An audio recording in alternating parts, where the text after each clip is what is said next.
Bismillahirrahmanirrahim. Elhamdülillah ala nimeti tevhid ve salatu ve selamu alel meb'usi rahmeten lil alemin ve ala alihi ve sahibihi ve men tebiyehum bi ihsanin ila yevmiddin. Amma ba'd, mühterem müsəlmanlar, ilk öncə siz salamlayıram. Esselamu aleykum və rahmetullahi və barakatuh. Amma sonra bugünkü dərsimiz İnşallah Allahın izni ilə yeni doğulan uşaq və onunla əlaqəli olan əhkamlar barədə olacaqdır. Şək yoxdur ki, bir evladın doğulması, dünyaya gəlməsi onun valideynləri üçün böyük bir sevincdir, nemətdir, böyük bir hadisədir. Və bu səbəbdən bu hadisə ilə, yəni uşaq dünyaya gəldiyi zaman nələr edilməlidir, nələr sünnətdir, nələr müstəhəbdir, nələr etmək olmaz və s. Bu əhkamlar barədə ki, insanların çoxu bu məsələlərin bir çoxundan qafildir. Bu səbəbdən bu məsələyə müraciət etdik və düşünürəm ki, bu məsələ hər bir kəsin bilməsi üçün vacibdir və əhəmiyyətlidir. Və şək yoxdur ki, bir ailə üçün evladın dünyaya gəlməsi böyük bir hadisədir və ümumiyyətlə evlad tələb etmək, yəni uşaq dünyaya gətirmək, istəmək bəyəniləndir, istəniləndir və müstəhəb olan məsələlərdəndir. Həmçinin bir zürriyyətin, yəni dünyaya gəlməsi o ailə üçün böyük bir nemətdir və həmçinin onların yəni gələcəkdə mirasçı olması üçün, yəni nəzərində olan malların və s.'nin ona tərk etməsi üçün bir növ nəslin davamçısı və mirasçı olması üçün əhəmiyyətlidir. Və bu səbəbdən evlad istəmək, evlad tələb etmək mətlubdur və istəniləndir. Və şək yoxdur ki, evlad istəməzdən də əvvəl əhəmiyyətli olan məsələlərdən biri İstər kişi və ya qadın üçün gözəl bir ər və ya gözəl bir qadının, yəni əxlaqlı, dindar və s. gözəl keyfiyyətlərə malik olan bir ərin və ya qadının seçilməsidir. Ki, bunun da isabətli olması şübhəsiz ki, gələcəkdə o ailənin sağlam əsaslar üzərində qurulmasının və inkişaf etməsinin, gələcəkdə doğulan, dünyaya gələn evladların əxlaqlı və tərbiyəli, əməli salih olmasının əsas amillərindən, göstəricilərindən biridir. Bu səbəbdən də ailənin düzgün qurulması, evladların tərbiyəsinin sağlam olması üçün ilk öncə və ilk əhəmiyyətli məsələ oğlan üçün və qız üçün əməli salih bir ərin və ya əməli salih bir qadının, zövcənin seçilməsidir. Və həmçinin həm kişiyə, həm də qadına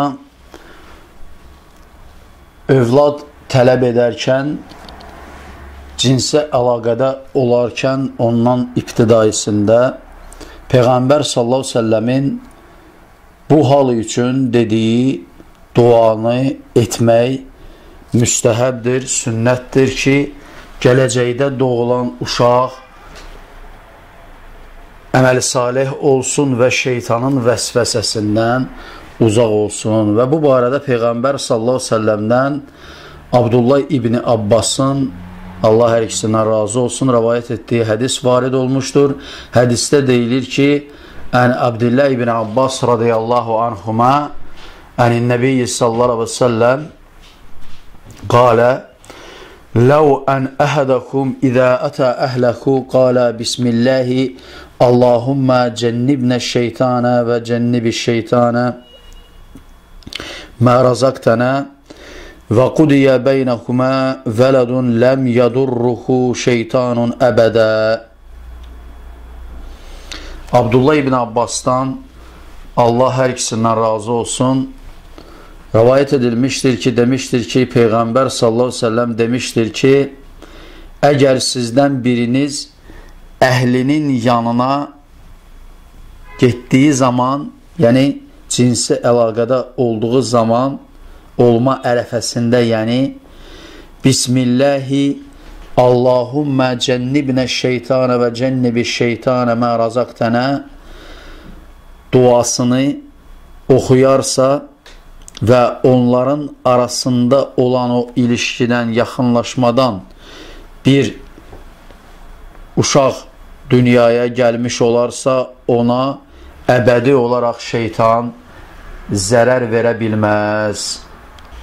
Bu hədisi İmam Əl-Buxari çeşidli ləfzlərlə Səhih kitabında 141 sayılı rəvayətdə, 3271 sayılı, 6388 sayılı, 7392 sayılı rəvayətlərdə rəvayət etmişdir. Bu hədisi həmçinin İmam Müslim Səhih kitabında 1434 sayılı rəvayətdə, İmam Əbu Davud Sünən kitabında 2161 sayılı rəvayətdə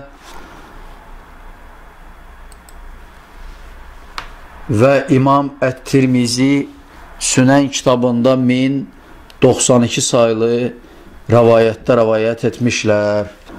Bu rəvayət də onu təyid edir ki, bir kişi qadını ilə cinsi əlaqədə olmamışdan əvvəl bu duanı oxuyarsa ki, dua Allahın adı ilə başlanır, yəni Bismillahi Allahümmə cənnibnə şeytanə və cənnibi şeytanə mə razaqtənə.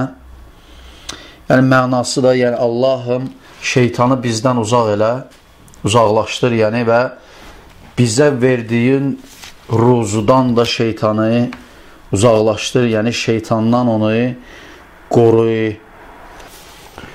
Uşaq doğulması ilə əlaqədar olan ikinci məsələ, uşaq dünyaya gələrkən, yəni doğum əsnasında Allaha sığınmaq, necə ki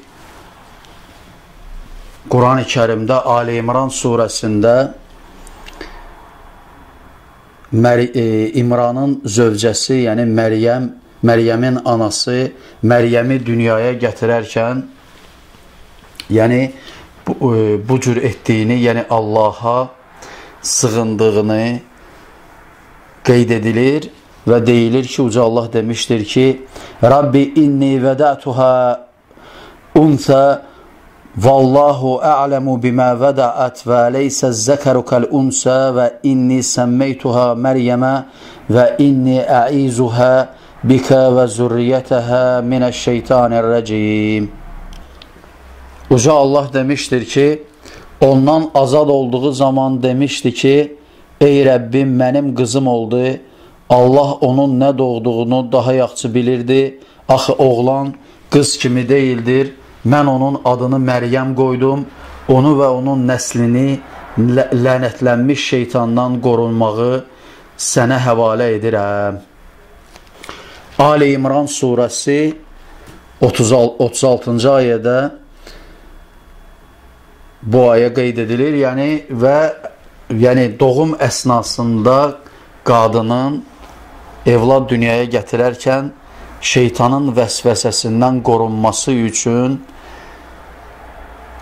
Allaha sığınması, yəni istiazə etməsi, yəni əuzu billahi minəşşeytanirrəcim deməsi müstəhəbdir və sünnətdir. Uşaq doğulması ilə əlaqəli olan əhkamlardan üçüncü məsələ, istər oğlan və ya istər qız uşağı doğulduğu zaman fərq qoymadan hər iki halda, yəni Allaha həmd etmək. Necə ki, Kəsir ibn Ubeydin rəvayətində qeyd edilmişdir ki, deyilir ki, Ən Kəsir ibn Ubeyd qalə, Kənət Ayşətü radiyallahu anhə İzə vulidə fihim məvludun, yəni min əhlihə, lə təsəl غuləmən və lə cəriyətən, təqul xuliqə səviyyə, fəizə qilə nəam, qalət əlhəmdülilləhi rabbil aləmin. Kəsir ibn Ubeyddən rəvayət edilmişdir, demişdir ki, Ayşənin, Allah ondan razı olsun, yaxınlarından, yəni onların nəzdində bir uşaq dünyaya gəldiyi zaman soruşmazdı ki, bu uşaq doğulduğu zaman, yəni oğlan uşağıdırmı ya qız uşağıdırmı, deyərdi ki, bəs yəni Allahın xəlq etdiyi, Allahın bəxş etdiyi bərabərdir, yəni fərq etməz, qız ilə oğlan arasında heç bir fərq yoxdur və əgər deyildiyi zaman kimi bəli, yəni onda deyərdi ki, yəni Allaha həmd səna edərdi və deyərdi ki, Əlhəmdülillah Rabbil aləmin, yəni aləmlərin Rəbbi olan Allaha həmd səna olsun. Bu hədisi Şeyx Albani Səhih-i Ədəb-ül Mufrəd kitabında 534 saylı rəvayətdə Həsən hədis demişdir.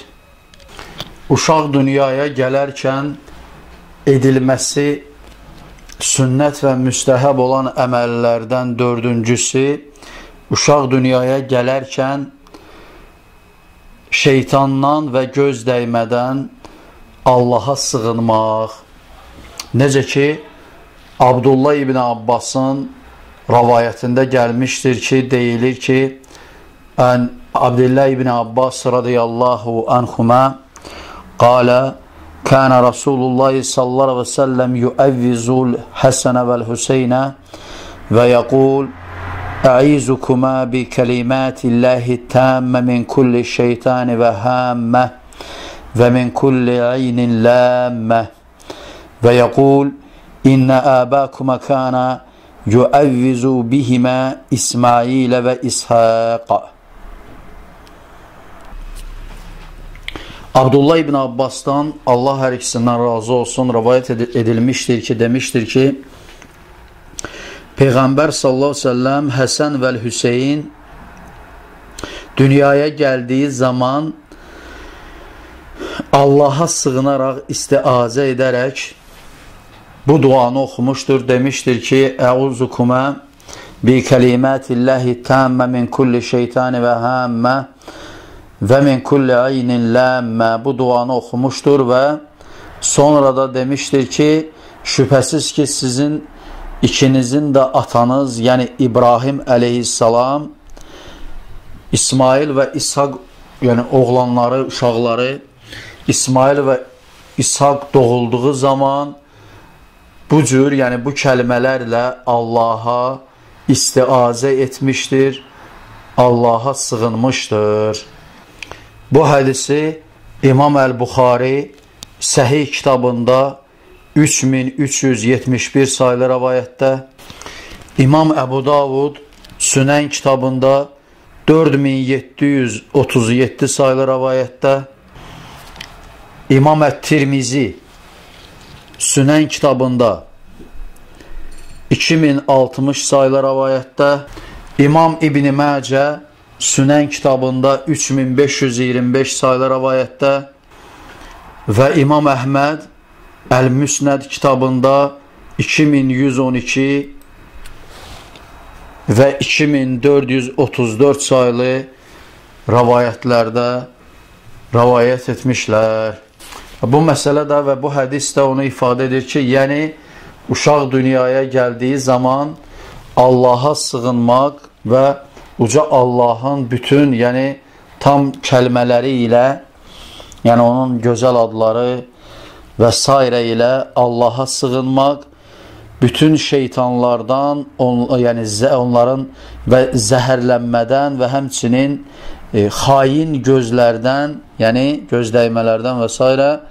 Allaha sığınmaq sünnətdir və müstəhəbdir ki, və bunu da etmək lazımdır ki, yeni doğulan uşaq bu cür pisliklərdən qorunmuş olsun. Həmçinin bir şey qeyd edim ki, yəni bu dua edilərkən, yəni sağ əli, yəni duanı edən sağ əlini uşağın bədəninin hər hansı bir hissəsinə qoyaraq bu duanı etməlidir. Bu baş hissədə ola bilər, bədən hissədə ola bilər, əl və ya ayaq hissəsi də ola bilər. Yəni bədəninin hansı hissəsinə olur olsun, əlini, yəni duanı oxuyan əlini qoyaraq bu duanı etməlidir. 5-ci məsələ, yeni doğulmuş uşağın qulağına azan oxumaq və ya sağ qulağına azan və sol qulağına iqamə oxumaq. Bu məsələ barədə alimlər arasında ixtilaf varid olmuşdur və ixtilafın da səbəbi bu barədə varid olan rəvayətlərin bəzi alimlərin nəzdində həsən olması və bəzi alimlərin nəzdində zəif olmasıdır və bu barədə varid olan hədislər məluldur, yəni qüsurlu hədislərdir, yəni zəif hədislərdir. Lakin bəzi alimlər bu rəvayətlərin çeşidli yollarla rəvayət edilməsi səbəbindən, lakin hamısının zəif olmasına baxmayaraq, çeşidli şəxslərdən rəvayət edildiyi üçün, yəni qəbul edilməsi görüşündə olmuşlar bəzi alimlər və bu barədə rəvayət olunan ən məşhur rəvayət də Əbu Rafinin rəvayətidir ki, deyilir ki, hansı ki ondan rəvayət edilmişdir. Deməli, Əbu Rafi qalə, Rəaytu Rasulullah sallallahu aleyhi və səlləm əzzənə fi uzunil Həsən İbn Əleyhinə vələdətuhu Fatimə bis salət. Hədisdə deyilir ki, Əbu Rafidən rəvayət edilmişdir, demişdir ki, Peyğəmbər sallallahu aleyhi və səlləm Həsən İbn Əli, yəni Fatimə onu doğurduğu zaman, Həsən İbn Əlini doğurduğu zaman namaza azan verdiyi kimi onun qulaqlarına, uşağın qulaqlarına, yəni qulağına azan oxudu. Bu hədisi İmam Əhməd Əl-Müsnəd kitabında 6-cı cild 392 və 9-cu cild 391 sayılı səhifələrdə rəvayət etmişdir. Həmçinin İmam Əbu Davud Sünən kitabında 5105 sayılı rəvayətdə, İmam Ət-Tirmizi Sünən kitabında 1-ci cild 286-cı səhifədə, İmam Əl-Hakim Əl-Müstədrək kitabında 3-cü cild 179-cu səhifədə, İmam Əl-Beyhəqi Sünən kitabında 9-cu cild 305-ci səhifədə, İmam Ət-Təbərani Əl-Mu'cəmul Kəbir kitabında 1-ci cild 121-ci səhifədə bu hədisi rəvayət etmişlər və Şeyx Albani də ilk olaraq bu hədisə Həsən inşallah, yəni inşallah Həsəndir hökmünü qoymuşdur, lakin sonradan bu hökmdən qayıtmışdır və bu hədisə, bu rəvayətə zəif hədis demişdir. Bu səbəbdən də, yəni ixtilafın səbəbi də hədisin hökmünə dayanır və o alimlər ki, bu hədisin Həsən olmasına hökm etmişlər, bu məsələnin məşru olmasına və sünnət və müstəhəb olmasına hökm etmişlər. Lakin o alimlər ki, hansı ki, bu rəvayətləri zəif görmüşlər, onlar bu məsələni sünnətdən görməmişlər və bidət olaraq görmüşlər. Lakin bu məsələdə genişlik vardır və bir çox fiqh kitabında bu məsələ, yəni yeni doğulmuş uşağın qulağına azan oxumaq qeyd edilmişdir və bəziləri bunun sünnət və müstəhəb olmasını qeyd etmişlər və bəzi alimlər də deməli azan və iqamənin arasını ayırmışlar və demişlər ki, azan barədə gələn rəvayətlər daha güclüdür, lakin azan və iqamə bir yerdə barədə gələn rəvayətlər isə onların zəifliyi daha çoxdur. Bu səbəbdən də azan oxumaq daha məqbuldur, nəinki iqaməni oxumaq.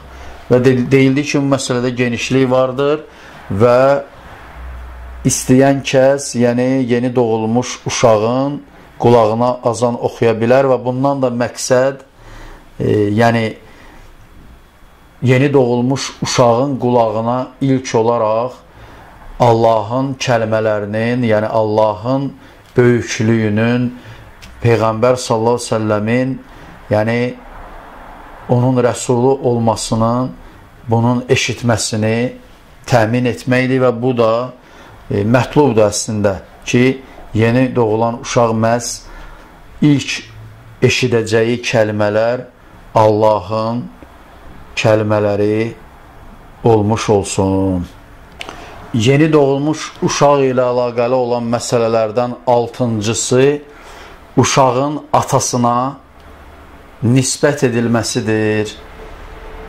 Necə ki, Uca Allah demişdir ki, Udu'ukum li əbəyihim və huvə əqsatu indallah. Uca Allah demişdir ki, oğulluğa götürdüyünüz uşaqları öz atalarının adları ilə çağırın, bu Allah yanında daha ədalətlidir. Əl-Əhzab surəsi 5-ci ayə. Bu da yəni aiddir o kəslərə ki, yəni əgər bir uşaq yəni oğulluğa, evladlığa götürülmüşdürsə, onu həmin şəxslər, yəni götürən şəxslər atasına nisbət etməlidirlər və bu Allahın qatında daha adil olan əməldir və uşağı götürən şəxs heç var, yəni özünə nisbət edə bilməz, etməməlidir. Çünki bu adillikdən kənardır və Allahın qatında məqbul olmayan əməllərdəndir. Yeni doğulan uşağınla əlaqədar olan əhkamlardan 7-cisi uşağın atasının uşaq üçün bərəkət ilə dua etməsi. Necə ki, bu Muaviyyə ibn Qurrədən rəvayət edilmiş hədisdə sabitdir ki, deyilir ki, Muaviyyətə ibn Qurrə qalə ləmmə vulidə li İyəsun dəəvtu nəfərən min əshabi nəbi sallallahu aleyhi və səlləm fəətəmtuhum fədəəv fəqultu innəkum qad dəəvtuhum fəbərəkallahu fikum fīmə dəəvtuhum və inni in əd'u biduəyi fəəmminu qalə fədəəvtu ləhu biduəin kəsirin fi dinihi və aqlihi və kədə qalə fə inni ləətəərrəfu fihi duəə yevmə izin. Muaviyyə ibn Qurrədən rəvayət edilmişdir, demişdir ki, mənim İyas oğlum dünyaya gəldiyi zaman Peyğəmbər sallallahu aleyhi ve səlləmin sahabələrindən bir neçə nəfəri qonaq çağırdım və onlara yemək verdim, ikram etdim və onlar dua etdilər buna görə və mən onlara dedim ki, şübhəsiz ki, Allah subhanahu ta'ala sizə bərəkət etsin ki, siz mənim üçün, yəni dua etdiniz və şübhəsiz ki, mən artıq dua etmişəm, yəni və mən dua edirəm və yəni siz də əmin edin və demişdir ki, Muaviyyə ibn Qurrə, mən dua etdim ki, bəs dinində, yəni həmin uşaq çoxlu elm sahibi olsun və ağıl və həmçinin başqa şeylərə sahib olsun və belə dua etdim və həmin şəxslər də əmin dedilər və mən o gün bildim ki, duanın yəni duanın nələrə səbəb olmasını, yəni duanın nə cür olduğunu, yəni bildim ki, yəni dua nələr edə bilər, yəni edilən dualar nələrə, yəni səbəb olar, yəni hansı nəticələr doğurar. Bu hədis səhihdir və Şeyx Albani rahimehullah bu hədisi Səhih Ədəbül Mufrad kitabında səhihləmişdir. Yeni doğulan uşağın əhkamları ilə əlaqədar olan məsələlərdən 8-incisi, yeni doğulan uşağın deməli ağzına xurmanın,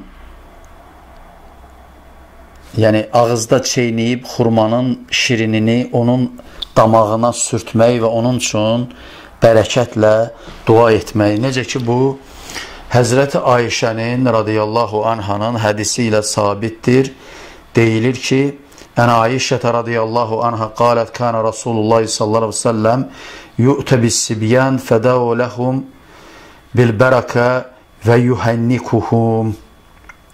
Həzrəti Ayşədən Allah ondan razı olsun rəvayət edilmişdir, demişdir ki, yəni Peyğəmbər sallallahu aleyhi ve sellemə bir oğlan uşağı, yəni yeni doğulmuş oğlan uşağı gətirdilər və o onun üçün dua etdi, bərəkət ilə dua etdi və onun damağına xurma, yəni yaş xurmanı çeynədi ağzında və onun damağına, yəni uşağın damağına sürtdü. Bu hədisi İmam Müslim Səhih kitabında 286 və 2147 sayılı rəvayətlərdə və İmam Əbu Davud Sünən kitabında 5106 sayılı rəvayətdə rəvayət etmişlər. Bu hədis də onu ifadə edir ki, yəni sahabələrdən kimlərin ki, yəni təzə uşağı doğulduğu zaman onlar, yəni Peyğəmbər sallallahu aleyhi ve sellemin ağzının suyu ilə təbərrük edərdilər və yəni onun uşağı gətirərdilər onun yanına və Peyğəmbər sallallahu aleyhi ve sellem yaş xurmanın yəni ağzında çeynəyərək onun şirinindən, yəni şirin hissəsindən yeni doğulmuş uşağın damaqlarına sürtərdi və bunu və sonra da yəni bərəkət ilə dua edərdi. Lakin alimlər bu əməlin, yəni tehnik bir dua,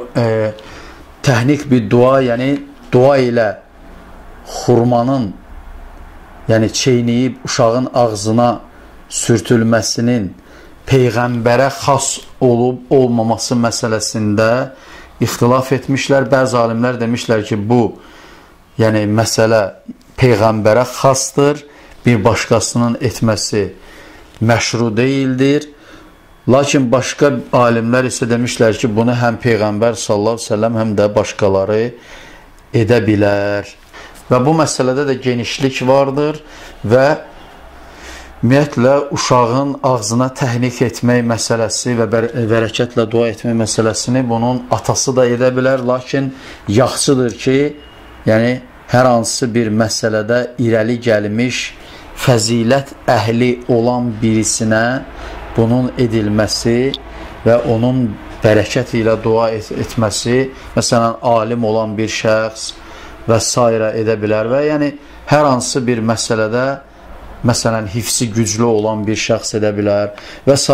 ki, həmin deməli, bərəkət ilə dua etmək və ağzının, yəni şirəsinin, suyunun onun uşağın ağzına isabət etməsi, onun da həmin elm və hifz ilə bərəkətlənməsinə səbəb ola bilən bir amillərdəndir. Amma ümumən gəldikdə isə, yəni məsələyə gəldikdə isə, yəni uşağın həm anası, həm atası, ümumiyyətlə atası daha haqq sahibidir, bu əməli edə bilər və bu məsələdə dediyimiz kimi genişlik vardır. Necə ki, bunu həmçinin İbn Baz və İmam Əhməddən də rəvayətlər gəlmişdir. Və həmçinin müstəhəb olan məsələlərdən biri budur ki, bu məsələdə ümumiyyətlə uşağın ilk yeməyi, hətta ananın döşünü əmməzdən qabaq ilk dəfə bunun edilməsi müstəhəbdir, həmçinin sünnətdir ki, ilk, yəni onun təması, yəni şirni ilə, yəni xurmanın deməli şirini ilə edilmiş olsun, təmas etmiş olsun. Həmçinin əgər xurma yoxdursa, bunu yəni bal ilə də etmək mümkündür. Yəni bal vuraraq bir yeyilən bir şeyə, onu misal üçün çörəyə və s. uşağın damağına sürtmək ilə bunu etmək mümkündür. Və bunun da hikmətlərindən şübhəsiz ki, yəni bərəkət ilə dua etmək ilə, yəni uşağın daha əməl-i salih, daha xeyr sahibi olmasına gələcəkdə yəni nail olmaqdan yəni ibarətdir. Bu barədə dua edilir və şirini deməli balın və yaxud xurmanın da damağına sürtülməsi bunun daha şirini, yəni şirin ilə olmasının, yəni duanın qəbul olunmasının, bərəkətli olmasının səbəblərindən ola bilmə ehtimalıdır. Yeni doğulan uşaq ilə əlaqəli məsələlərdən 9-uncusu uşağa ad qoymaq.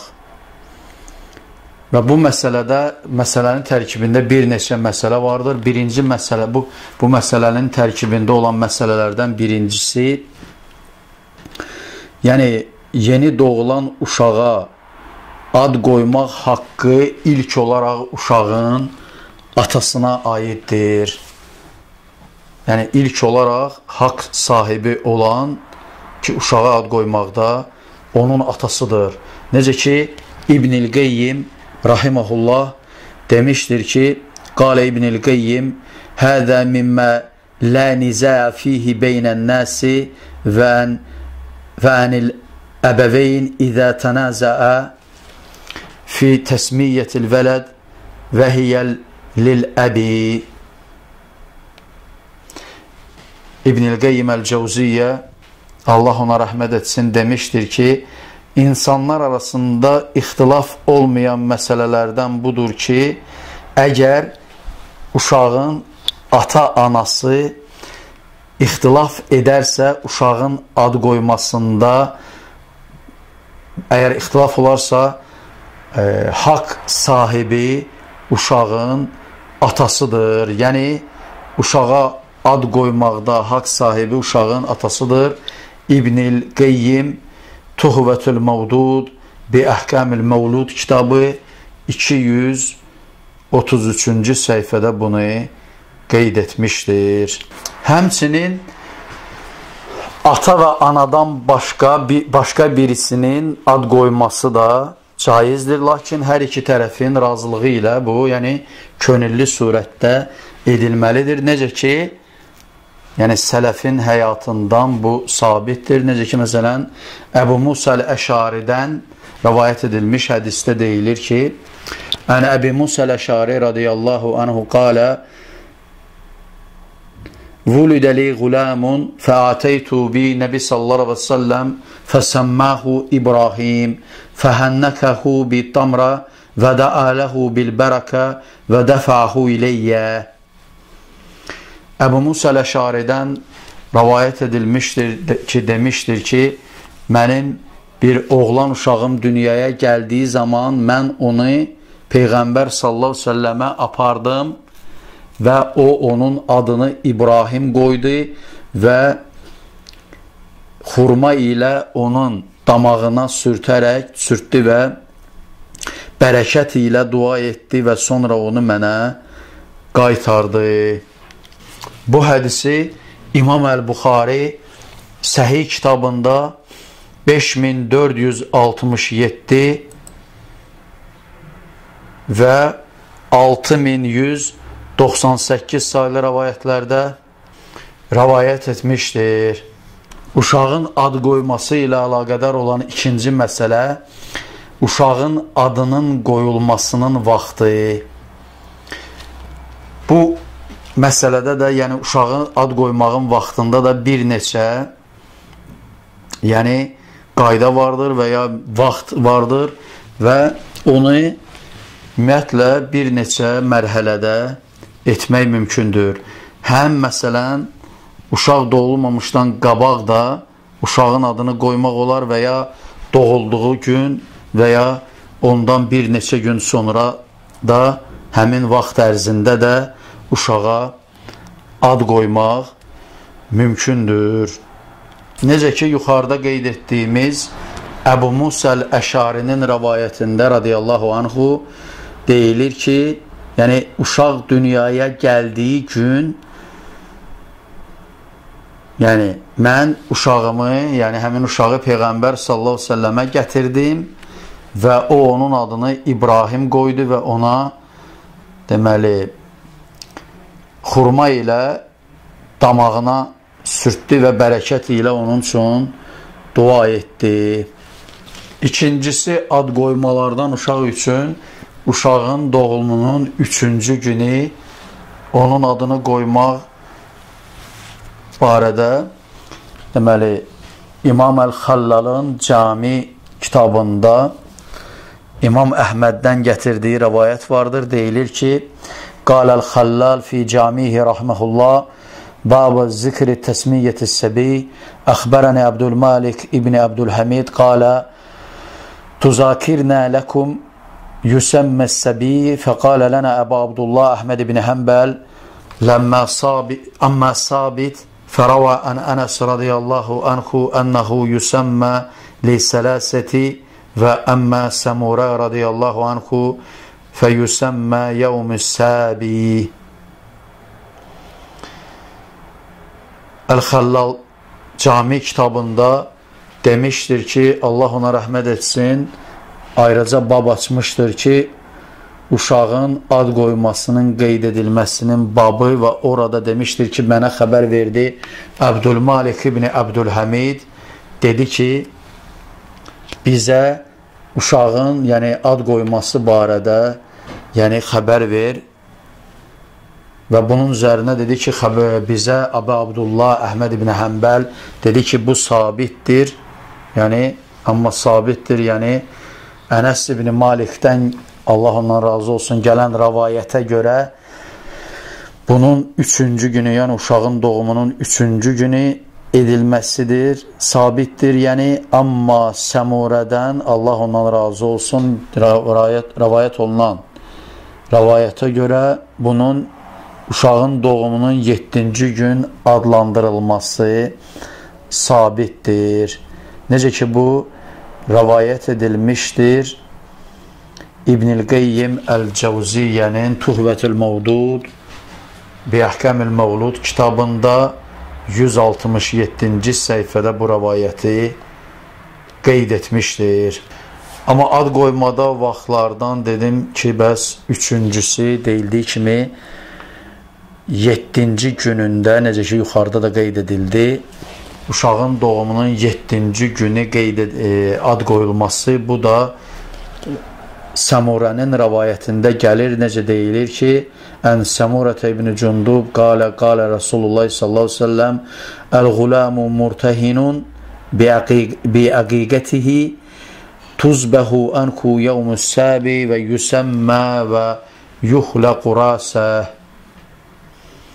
Səmurə bin Cundubdan rəvayət edilmişdir ki, demişdir ki, Peyğəmbər sallallahu aleyhi ve sellem demişdir ki, uşaq əqiqəsinin rehinidir, girovudur, və 7-ci günündə o kəsilər, əqiqə qurbanı kəsilər və həmçinin uşağın adı qoyular və həmçinin başının saçı qırxılar. Bu hədisi İmam Ət-Tirmizi Sünən kitabında rəvayət etmişdir. 1522 saylı rəvayətdə Şeyx Albani bu rəvayətə səhihdir demişdir.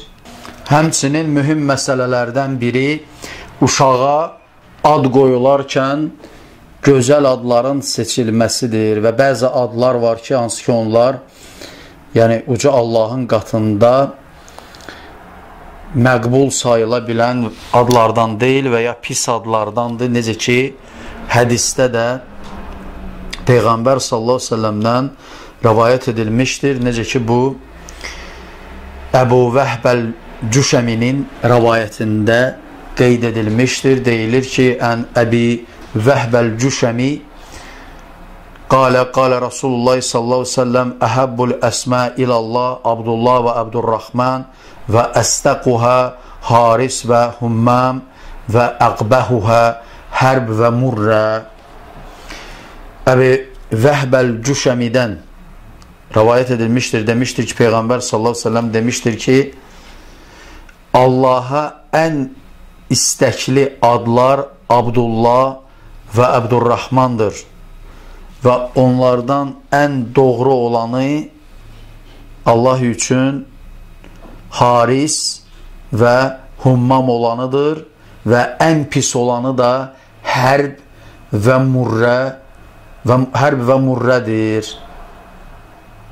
Və görüldüyü kimi bu hədisdə, bu hədis Ədəbül Mufrad, İmam Əl-Buxarinin Ədəbül Mufrad kitabında rəvayət edilmişdir və həmçinin Şeyx Albani Səhih Sünən Əbu Davud kitabında 4950 sayılı rəvayətdə bu rəvayəti səhihləmişdir. Və bu rəvayətdən görüldüyü kimi Allahın qatında Allaha ən sevimli adlar Abdullah və Abdurrahmandır və həmçinin ən doğru adlardan Haris və Hummamdır və ən pis adlardan da Hərb və Murrədir. Murrənin də mənası acıdır. Hərb də mənası döyüş, savaşdır, hərb etməkdir. Ki bunlardan Allah Subhanahu taala xoşlanmaz. Həmçinin başqa bir rəvayətdə ki, Ənəs ibn Malikdən rəvayət edilmişdir. Deyilir ki, Ənəs ibn Malik radiyallahu anhu Ən Nəbi sallallahu aleyhi ve sellem qalə əhəbbul əsmə iləllahi Abdullah və Abdurrahman vəl-Haris. Ənəs ibn Malikdən rəvayət edilmişdir ki, demişdir ki, Peyğəmbər sallallahu aleyhi ve sellem demişdir ki, Allaha ən istəkli, ən sevimli adlar Abdullah, Abdurrahman və Harisdir. Şeyx Albani rahiməhullah bu hədisi Səhihul Cami kitabında 162 sayılı rəvayətdə səhihləmişdir. Və uşağa ad qoymaq məsələsi də mühüm məsələdir. Bu səbəbdən hər bir valideyn uşağa ad seçərkən daha münasib, daha düzgün adlar seçilməlidir və o adlar Allaha şərik qoşan adlardan və ya pis səslənən və s. adlardan olmamalıdır. Və rəvayətlərdən də görüldüyü kimi Allah Subhanahu taalaya ən istəkli olan adlar Abdullah, Abdurrahman, Əl-Haris və başqa adlardır ki, hansı ki, məsələn, o adlar Allah Subhanahu taalaya daha istəklidir.